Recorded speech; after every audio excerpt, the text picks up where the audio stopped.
Jenazah Sutrimo sudah dimakamkan di kampung halamannya, Desa Ulahar, Kecamatan Wangon, Kabupaten Banyumas, Jawa Tengah. Kematian Sutrimo menjadi sorotan karena beredar kabar yang bersangkutan diduga kepala rumah tangga, Karungga, ex-Jaksa Agung Muda Bidang Tindak Pidana Khusus, Jampitsus, Febrie Adriansyah.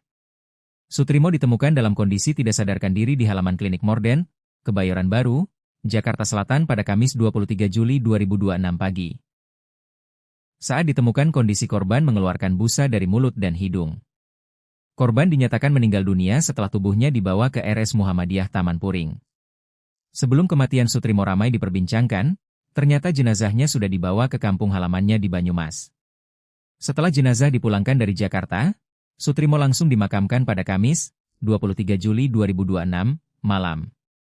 Kepastian mengenai identitas Sutrimo sebagai warga Banyumas dibenarkan Camat Wangon, Duyono. Dia mengatakan, informasi tersebut diperoleh dari Kepala Desa Ulahar. Almarhum Sutrimo warga Ulahar, kata Duyono kepada tribunjateng.com, Senin, 27 Juli 2026. Namun Duyono tidak mengetahui lebih jauh mengenai sosok maupun aktivitas Sutrimo selama berada di Jakarta.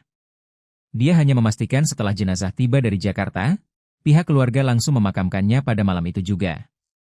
Pihak kepolisian hingga saat ini masih melakukan penyelidikan terkait kematian Sutrimo. Senin, 27 Juli 2026. Polisi melakukan olah tempat kejadian perkara, TKP, di Klinik Morden, Jakarta Selatan. Sejumlah anggota polisi pun keluar dari pintu klinik tersebut dengan membawa sejumlah barang. Terdapat 4 paper bag berwarna coklat yang diduga berisi barang bukti yang ditemukan dalam olah TKP. Barang-barang tersebut selanjutnya akan dikirim ke Pusat Laboratorium Forensik untuk pemeriksaan lebih lanjut. Kabid Humas Polda Metro Jaya Kombes Pol Budi Hermanto mengatakan hingga kini polisi masih mengumpulkan berbagai informasi yang beredar, termasuk foto dan dokumen yang tersebar di media sosial. Karena itu, ia mengimbau keluarga korban untuk membuat laporan polisi apabila menemukan kejanggalan atas kematian Sutrimo. Budi memahami keluarga masih dalam suasana berduka sehingga polisi melakukan langkah awal penyelidikan. Kita harus bisa memisahkan antara proses penegakan hukum dengan empati yang diterima oleh pihak keluarga, kata Budi. Terkait kemungkinan penyisiran rekaman CCTV di sekitar lokasi penemuan jenazah, Budi mengatakan langkah tersebut memerlukan dasar hukum dalam proses penyelidikan. CCTV kalau kita melakukan penyisiran dan segala macam itu harus ada legalitas, ucapnya. Menanggapi kemungkinan dilakukan ekshumasi terhadap jenazah korban, Kombes Budi menjelaskan tindakan tersebut merupakan tahapan lanjutan dalam proses penyelidikan apabila diperlukan untuk memastikan penyebab kematian.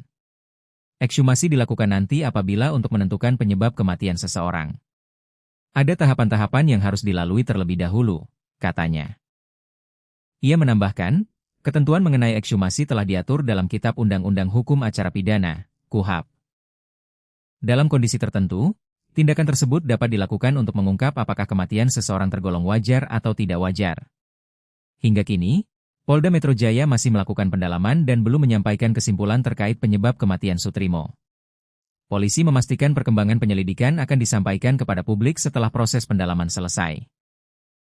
Terpisah, Kasat Reskrim Polres Metro Jakarta Selatan AKBP Iskandar Syah menyatakan pihaknya telah melakukan olah tempat kejadian perkara, TKP. Selain olah TKP, polisi juga tengah mengumpulkan keterangan saksi-saksi sekaligus rekaman CCTV di sekitar lokasi. Kita habis cek TKP terus kita mencoba mencari informasi di sekitaran TKP, saksi, dan CCTV, kata AKBP Iskandar Syah.